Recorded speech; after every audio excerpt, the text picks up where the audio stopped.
part 2 of session 24, and we're going to end up talking about the Orion's influence and 1950s contact. Let's go.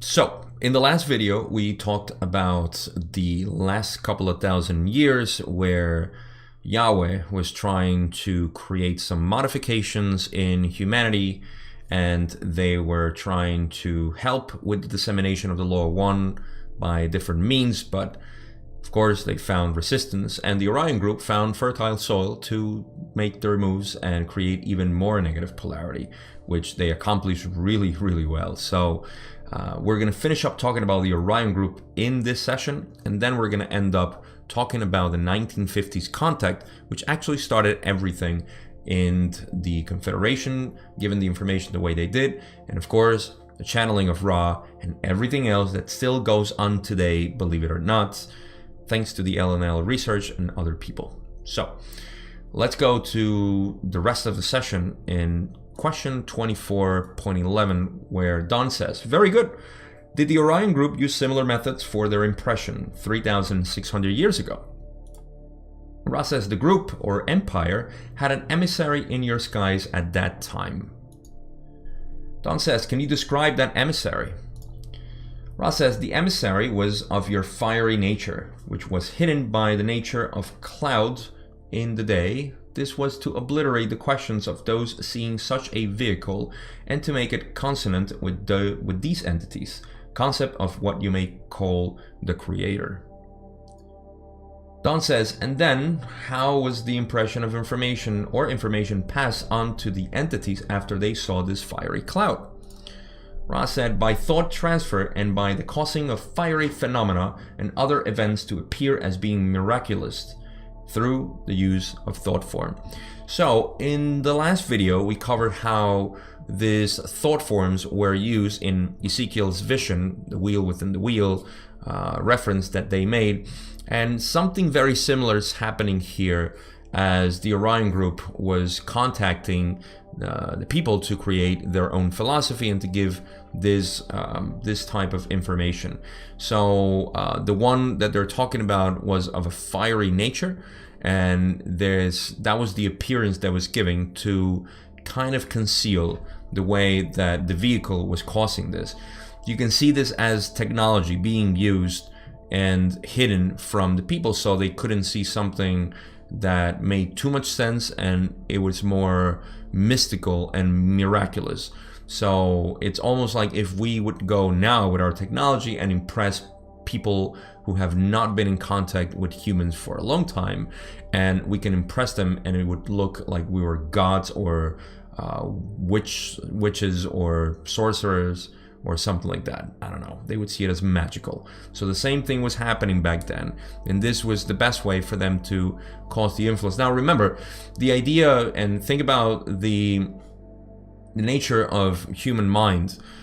If you are going to imprint information on them, specific information that has a direction, which is the negative philosophy, you have to do it in a way that you can deceive the entity into believing that they're getting information that is good for them, because they are usually of a positive direction. And that's how the Orion group worked. So they had to be very careful to conceal themselves in a way that not only would they would give them away, but also that they would give them information that they thought they wanted, that they thought they were looking for. So there's a little trick here that the Orion group has to add, as opposed to the Confederation, because the Confederation just gives information, not that it can be corrupted, because it did. But we're going to find out more as to how the Orion group's efforts were kind of meh, to put a very colloquial term, not very professional, I guess. So Don says now, then were there any prophets that we have now recorded that sprung from this era or soon after it? Ra says, those of the empire were not successful in maintaining their presence for long after the approximate 3000 date in your history, and were, perforce, left with the decision to physically leave the skies. The so-called prophets were often given mixed information, but the worst that the Orion group could do was to cause these prophets to speak of doom, as prophecy in those days was the occupation of those who loved their fellow beings and wished only to be of service to them and to the Creator. This puts more into context what I was saying before of how they would have to give information that kind of had like a Trojan horse in it, so people would feel they were getting right information. And you can see it here as the prophets back then, they just wanted to be of service to others, and they would do prophecy for things that will happen or may happen. And because they were spoken of doom and despair, and which is classic of the Orion group or negative entities in general, that's the direction, that's the worst they could do, and create this idea that there was something terrible in the future happening. Prophecy, of course, has been an issue in this kind of channeling for the same reasons, because you cannot accurately describe the future, even though there are some very strange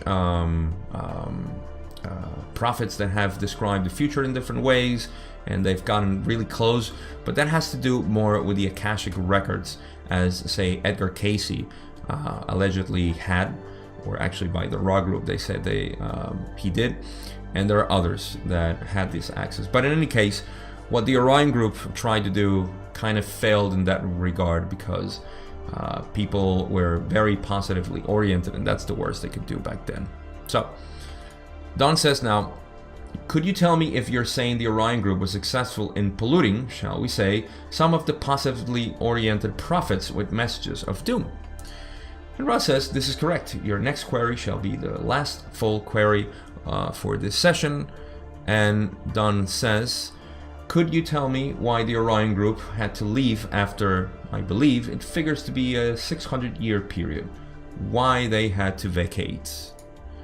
Ra says, although the impression that they had given to those who called them was that these entities were an elite group, that which you know as diaspora occurred, causing much dispersion of these peoples, so that they became an humbler and more honorable breed, less bellicose and more aware of the loving kindness of the one Creator.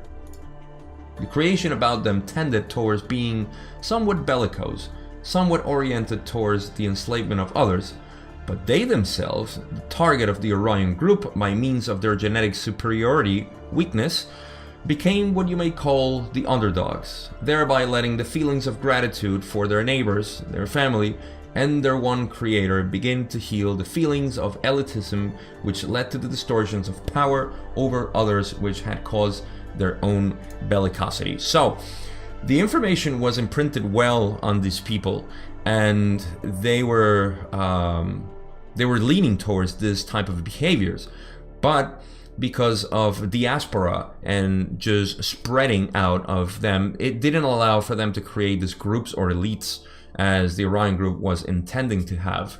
And this was the end of that possibility of creating this elites as they usually want to create.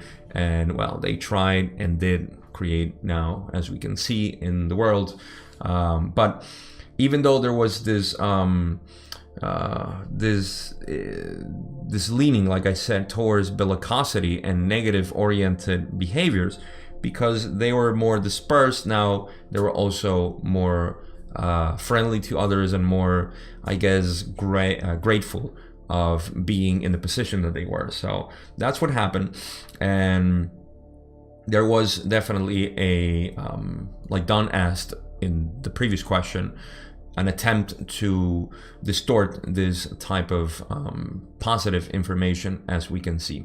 That's the best they could do. There is, of course, say, a great example is what Moses had to deal with. That was the Orion group, giving him information about the Ten Commandments and other things to influence its own his own belief system. So it was more negative oriented, even though it wasn't directly negative, but it distorted.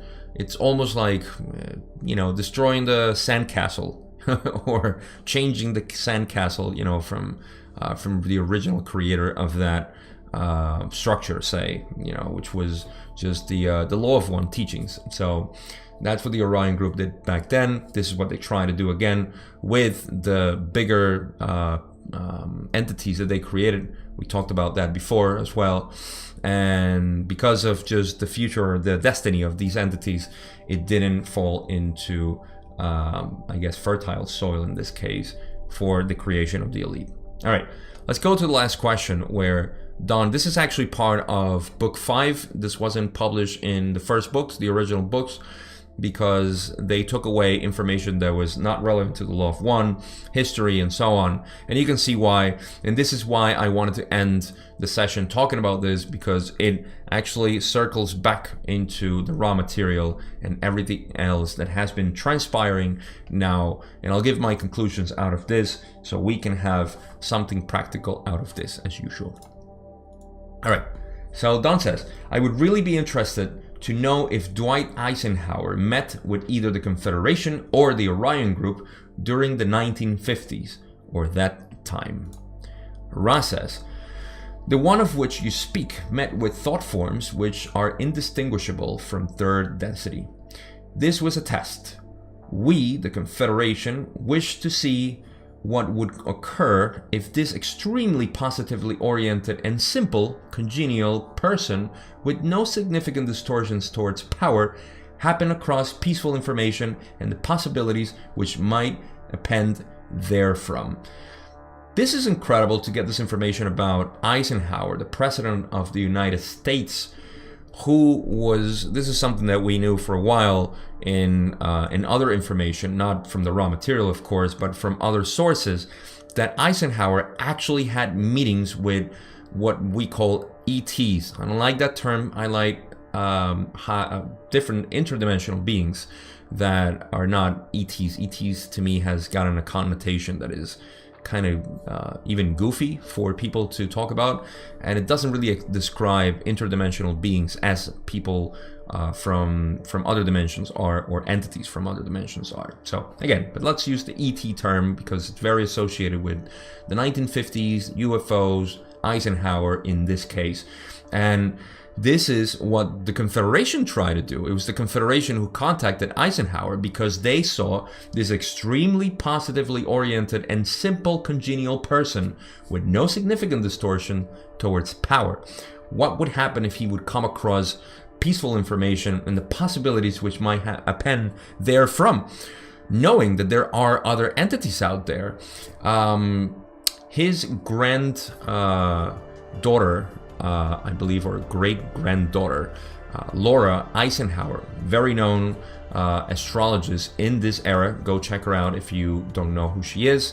She's actually talked about this, about her great-grandfather, Eisenhower, Dwight Eisenhower, and how he was contacted by these beings.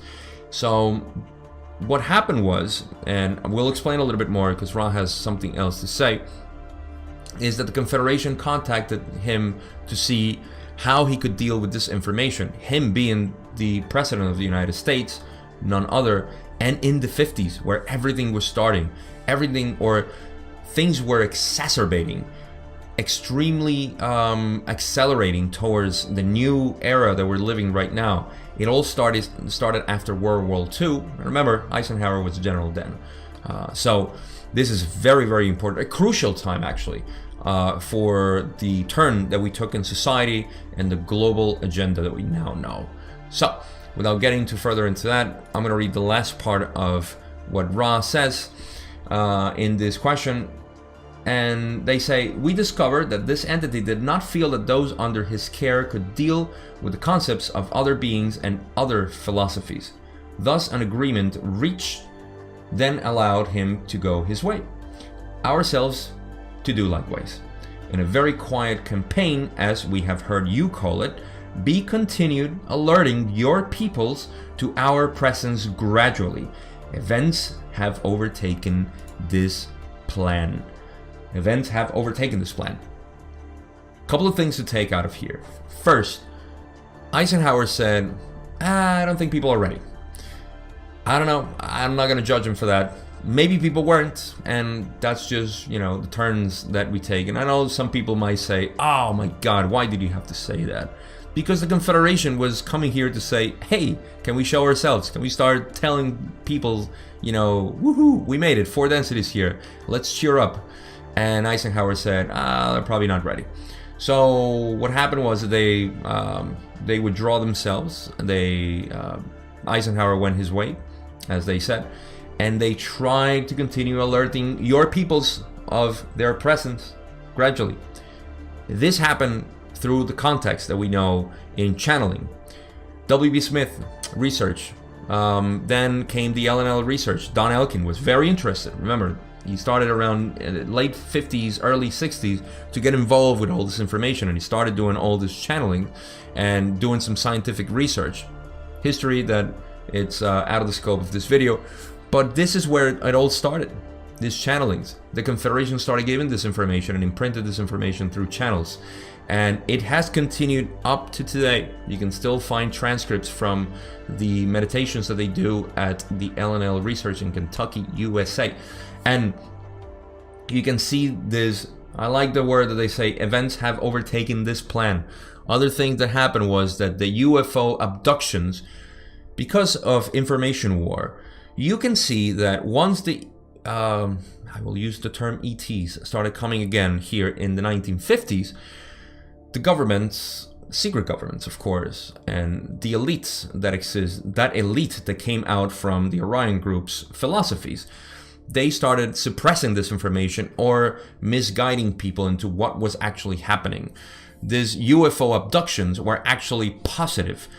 For the majority of them, the majority, if not all of them, have been positive.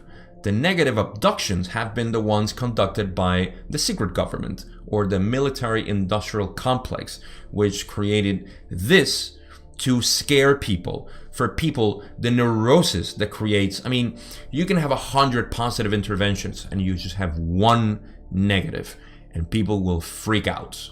That's what happened. They were very much aware of this. They were in control of population.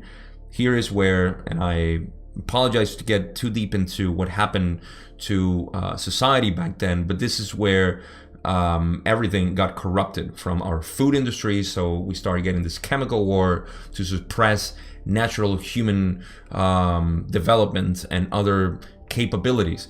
They started suppressing the mind with entertainment and other venues to create distractions and so on. We started getting more and deeper into the religious conflicts. Like we weren't already done with all that, and we started getting just information that would taint every possible way for us to open up to seeking the one creator, our own creator, and of course the inevitable connection with interdimensional beings. So this is part of the rant that I had for the 1950s contact, because this is when the interdimensional beings came and said, hey, let's have some fun, things are good, you guys can benefit from a lot of what we have to say. But they, knowing what had happened in the past, they said, okay, if this is not the right time, then we're just gonna do telepathically as they have been doing. So I'll bring this back to the conclusions, which I kind of gave up already. So let's go back to the last question, actually, which I just wanted to add here, where Don says, the only other question that went with that is, was there a crashed spaceship, and are there small bodies now stored in our military installations? And Ra's answer is phenomenal. They say, we do not wish to infringe upon your future. Gave we you this information, we might be giving you more than you can appropriately deal with in the time and space-time nexus of your present somewhat muddled configuration of military and intelligence thought.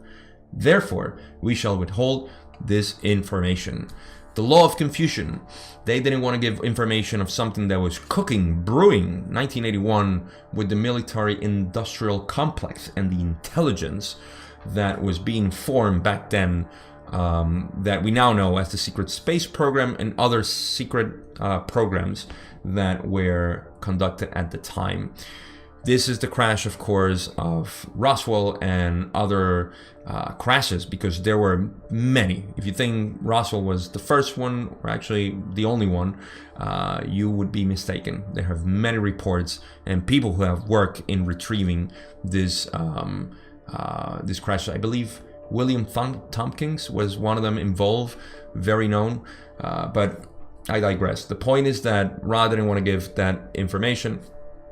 This is how they present it, and in saying so, they're kind of saying, yes, it did happen. We just don't want to give you information about that, but it did happen, and they do have that stuff. So, again, that's just my speculation. They didn't say that, but if you read it, make up your own conclusions as usual. I'm just giving you my interpretation. So, that's it. That's all we got for session 24.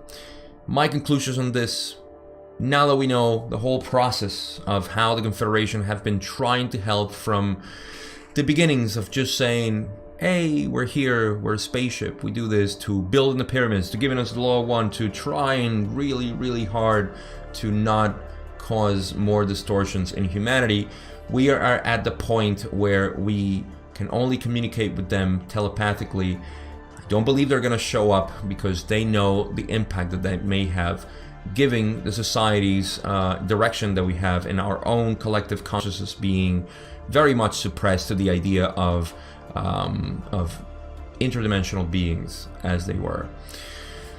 You can see this as how much people, and this is something that shocks me, because there are so many professionals out there, archaeologists, biologists, scientifics, or scientists in general, who believe and know about UFOs and ETs and interdimensional beings and whatever you want to call them, just life out of this planet. But they're very, very, very self-aware of the mockery that comes out of believing and talking about green little man. This goes to more intellectual understandings that we can possibly imagine. But people are just afraid, and rightly so, because they are afraid of being ashamed or embarrassed by their colleagues and so on. Some of them kind of talk about it openly, but there's still some fear. Even David Wilcock, who has been somebody who I've followed for a long time, shows that fear of talking about directly of, say, the raw contact as something legit or something that is obvious to him, who believes very strongly when he speaks publicly. He kind of disguises himself, even though he's a great proponent of the law of one, and it's, like he says, it's the foundation of all his work. When he talks about it, there's still a fear, and I'm not criticizing or judging at all David Wilcock. I love him for that, but you can see what I'm trying to make sense here is that you can see there's a fear outside in the world of talking about this stuff, but it is there. And it's those who are trying to give us, or some of the many, the Confederation has been here for thousands of years.